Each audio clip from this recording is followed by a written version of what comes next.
other meeting, some additional guidelines came out related to the funding. I want to welcome everybody to the presentation. Since it is 2 o'clock now, we'll get started.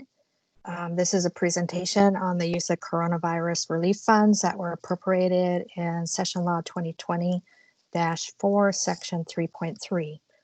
Everyone should keep their mics on mute during the presentation. And if you have any questions, please put them in the chat feature and we will respond to the questions at the end of the presentation. The slides and a set of FAQs will be put onto the NC Pro website. Unfortunately, that won't happen until Monday. And this presentation is being recorded. I am Barbara Baldwin. I was the acting Pandemic Recovery Office director, but just on Tuesday, Stephanie McGrath was appointed executive director, which makes me happy. Stephanie is a native of Western North Carolina and most recently worked with the North Carolina Area Health Education Centers to help identify, measure, and address healthcare workforce shortages across the state. Prior to that, she served as Vice President of Policy at the North Carolina Healthcare Association and as a consultant for UNC Health, and taught and conducted policy research at the University of North Carolina at Chapel Hill. From 2007 to 2013, Stephanie served as Assistant Secretary of the North Carolina Department of Commerce. I'm going to turn this over to Stephanie for some opening remarks. Thank you, Barbara, and thank you for all that you've done to help us get started. I am joined in the leadership of the North Carolina Pandemic Recovery Office by Dwayne Patterson, who I think many of you know. He has a long and distinguished career in state government and the private sector. He's worked in cultural resources, most recently as the director of the state parks, also in public safety and education, and has a healthcare experience as well. So Dwayne and I, as Barbara said, have been here since Tuesday. We're very happy to be here and thankful to Barbara and her team who have gotten us kicked off. First, I just wanted to go over with you briefly the role of the Pandemic Recovery Office, and we basically have 4 main goals. Our first is to coordinate and oversee all of the COVID-19 stimulus funds that are administered by the governor's office. Secondly, to serve as a point of contact for the state's economic pandemic recovery efforts and to develop a plan for North Carolina's recovery. Third is to provide technical assistance and ensure coordination of the stimulus funds received directly by state agencies and local governments. And lastly is to ensure the proper reporting and accounting of all funds, including compliance with Inspector General requests and audits. So we look forward to working with each of you. And Barbara, I'll turn it back over to you for the presentation. Thank you. Our agenda today, we're going to have an overview of the laws, and then we're going to talk about the guidance. First, the federal guidance. That will take up most of the time, and then reporting requirements. So the Coronavirus Aid, Relief, and Economic Security Act, otherwise known as the CARES Act, passed March 27th. And it appropriated approximately $7.6 billion from 19 different departments, agencies, and administrations within the federal government, distributing funds to state and local governments and healthcare providers. In addition to that, there was $13 billion that was provided in loans to North Carolina agricultural and small businesses and private nonprofits. And just 6 weeks after that law passed, the governor signed House Bill 1043. This created the North Carolina Pandemic Recovery Office, which will be overseeing right now approximately $1.4 billion, which was appropriated in the 2020-4 session law. The coronavirus relief funds were distributed for the use of state, territory, local, and tribal governments. They passed through the U.S. Treasury Department to North Carolina. About $500 million of that money went directly to 3 counties and 1 city, Guilford, Mecklenburg, and Wake, and the city of Charlotte. The balance of about $3.5 billion came to the state, which part of it has been distributed in the session law. And the U.S. Treasury published guidance on April 22nd for use of these funds, and an FAQ on May 4th. And I should have updated that little piece because fresh off the press this morning at 10 a.m., they updated their guidance. So the session law, section 3.3, is shown here on the slide, and it's divided up into different pots of money that was appropriated. The biggest piece was a reserve for revenue replacement. In the most current FAQ issued, there was clarification that revenue replacement is not allowed. So our General Assembly will have to reappropriate those. The next 2 biggest pots are DPI and DHHS. They will retain some of those funds, but they also have to pass a lot of those funds through to the entities that are shown on the slide. They're receiving the biggest piece of the pie for this piece of legislation. And that's what we're going to talk about today are the state agencies. And besides DPS and DHHS, some of the other agencies that are going to be receiving funds are agriculture, commerce, information technology, the UNC system, and the community college system office.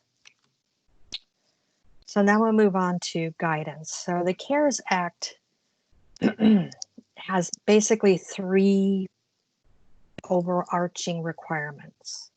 The first one, expenses have to be necessary and incurred due to the public health emergency related pandemic. And the next component is these funds were not accounted for in the most recently approved budget as of March 27th. And the third component is the expense has to have occurred and been incurred between the periods of March 1 and December 30 of this year. So we'll go through each one of those. The first one is a necessary expense incurred due to COVID. The U.S. Treasury in their guidance that was published on April 22nd kind of divided expenses up into 6 buckets or categories. The first category was medical expenses, and these typically relate to public hospitals, clinics, or other similar type facilities for costs related to increased treatment capacity, testing, emergency medical response and transportation, establishing and operating telemedicine, and so on. The next bucket or category is public health expenses. Public health expenses include purchases of PPE, sanitation projects, disinfecting facilities in public areas, quarantining individuals, and the cost of public safety measures to enforce those orders or communicate those orders. The third bucket is payroll, and payroll, allowable expenses related to payroll aren't your usual type of allowability. I think under the Uniform CARES Act, we all know about timekeeping and having to track time and charge payroll. That is not what the U.S. Treasury is guidance is allowing. They have defined it that employees must be substantially dedicated to mitigating or responding to COVID-19. And they went on to clarify in their FAQs that public safety and public health employees are presumed to be substantially dedicated. And then that would mean everybody else would have to be you would have to have evidence they were substantially dedicated. So if you've taken individuals and you've rededicated them, like a parks employee, and shifted them to now come into your office to answer phone calls from the public related to COVID, that would be substantially dedicated to I'll chime in, COVID. Barbara. Uh-huh. I think the term they use in the guidance is substantially different use. So, right, if you're substantially dedicated, if you're in one of these public health, public safety, healthcare, human service, or similar positions, substantially dedicated is the threshold. But then for other employees, they have to be both substantially dedicated and for a substantially different use, just like the redirected example you were giving, but just the term they use is substantially different use. Thank you, Lanier. That is correct. Thank you for clarifying that. And then you could also, for those individuals that you have determined are substantially dedicated or for a substantially different use, you could charge hazard pay and overtime. The next bucket is actions to facilitate public health measures. And these are different actions individuals might be taking, such as delivering food to seniors and vulnerable populations since they're quarantining in their house, teleworking for employees, expenses related to that, such as computers, sick, family leave, and medical leave. And I'm going to let Lanier talk a little more about that as soon as I'm finished with some other examples. Social distancing and sanitation measures in the state prison, care for homeless population. And Lanier, can you talk a little bit about the sick and family leave piece? I can try. It changes every day. This is why I know it does. that substantially different use is, we're trying to be very clear about that language now as we've created a lot of confusion. Leave that is compliant with the Family First Coronavirus Relief Act, FFCRA, is an allowable use of CRF funds. So if you have a general appropriation and you're looking for ways to offset costs, leave that your employees have taken for being sick or with symptoms of COVID is reimbursable at 100% of the cost of the leave. And then leave that they've taken for the emergency FMLA type leave, the medical, the family medical leave is reimbursable at 2/3 of payroll costs. The leave taken because you don't have the ability to telework is not a reimbursable coronavirus relief fund with coronavirus relief funds. So OSHR has, for those employees who are using the state of emergency leave, that leave is broader since it covers elder care, child care, being sick or having COVID symptoms, and an ability to telework at this point. That leave is broader than what can actually be coronavirus relief funds can be used for. So you really have to parse it down into the individual buckets. OSHR has shared a template to help agencies do that. And then your HR and budget offices would need to work together to make sure you're accounting for that appropriately. Thank you, Lanier. I appreciate that. Next category are expenses associated with the provision of economic support, not revenue replacement. Revenue replacement is not allowed. What is allowed is assisting small businesses, unemployment costs, workers' comp costs. I want to explain a little more about the revenue replacement is not allowed. So if you're refunding money due to deposits that were put down on an event that was going to be held in one of your facilities, you cannot use these funds for those refunds. Or some of you higher ed folks, you cannot use these funds to pay students back who left campus early and are not using your housing, are not needing parking. You cannot use these funds for those refund funds. And the last bucket is just an overall general other. If it wasn't explained in the first 5, it could be an input in here. I think the first 5 covers most everything. And then our next slide talks about budget. Can't be accounted for in the most recent budget that has been approved as of March 27. Wow, we had some mini budgets. We never really had a full budget. And I believe when the mini budgets were passed, no one even heard about COVID. So I don't think I know that our state budget doesn't have anything in it. The only thing in it would be payroll, but payroll, of course, was defined earlier on what payroll costs could be covered and what payroll costs could not be covered. So I don't think, as far as government goes, that there's any issues related to budget. The next area is, when does a cost occur? So an expense has to occur between March 1 and December 30. And the definition of occurred is when the responsible party has expended funds to cover the cost.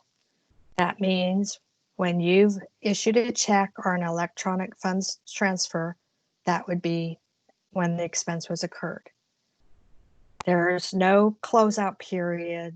Typically, there's a 60-day closeout period for grants. These are not grants. There is no closeout period.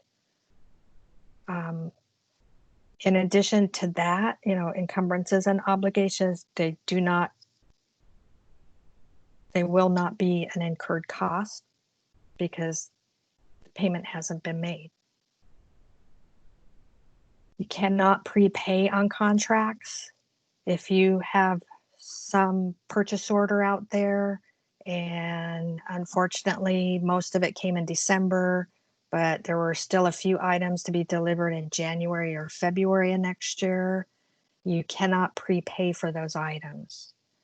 It's very important to understand that you must spend all your money. That means issuing checks, electronic funds transfers before the end of December 30, because any funds that remain unspent must be returned to the U.S. Treasury. Some very new, hot off the press guidance we received just this morning at 10 a.m. And I quickly scurried to try to add some of this to our presentation for you all today, is the uniform guidance.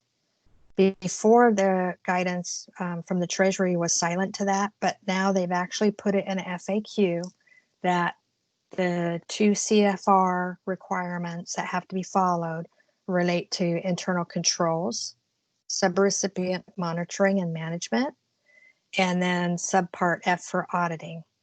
They have stated that these funds are considered for single audit, and they went on to say that these funds can be used to pay for the cost of the single audit. Unfortunately, this year, if they're covered in single audit, you'll have money to pay for it. Unfortunately, next year, if they're again covered in single audit, the money's gone. So everyone will have to figure out how to cover those costs if that's a new cost for you. Some specific unallowable things I think I've touched on enough. Revenue replacement is not allowed. State Medicaid match, not allowed. Payroll for employees not dedicated to COVID. Payroll for employees who have been furloughed. Payroll for employees who can't work remotely, not allowed. Severance pay or bonus pay, not allowed. And double dipping is not allowed. If you've submitted FEMA PA expenses, you cannot then use CRF for the same expense. That's double dipping, and that's not allowed. And then as far as state guidance goes, besides the federal guidance, we want you to maximize these funds. We have provided guidance that FEMA PA funds are used first, And then CFR funds are used second. We did receive some guidance that we could use CFR funds for those FEMA matches. So we're putting out that guidance for that purpose, and it'll allow the state to maximize money. Of course, you always have to follow what the guidance is in the session law for those specific funding. So if the funds say you can buy PPE with these and that's it, that's all you can do with that is buy PPE. If the funds say you could buy computers for students, then you can buy computers for students. You can't buy Wi-Fi for students, just computers. And we have developed FAQs. And like I said earlier, those FAQs will be placed on our website. Unfortunately, our webmaster was off today because it's her birthday, and we're unable to get those up onto the website today. The presentation will also be placed on our website, and you can find that, which we'll cover at the very last slide, and we'll provide you our website and email address. The next thing I want to talk about is reporting. Agencies will be required to submit reports to the NC Pro office. The NC Pro office is new. We don't, I've been filling in with a crew of OSBM staff. We now have an executive director and a deputy director. We assume at a minimum, you'll have quarterly reporting. However, as the NC Pro office is staffed up and discussions are held, it may be required to report more frequently. So hopefully you account for these funds in some manner that will allow you to easily provide reporting information on the use of funds. And what you'll have to report on is how you use the funds, any unspent amounts, and if you are passing money through to a subrecipient, you must report how that subrecipient had used their funds. And the NC Pro office will be providing a form for you to report that information back to the office. That's all I have for my presentation. If you have any questions or when you're required to submit forms, you should do that to ncpro@osbm.nc.gov.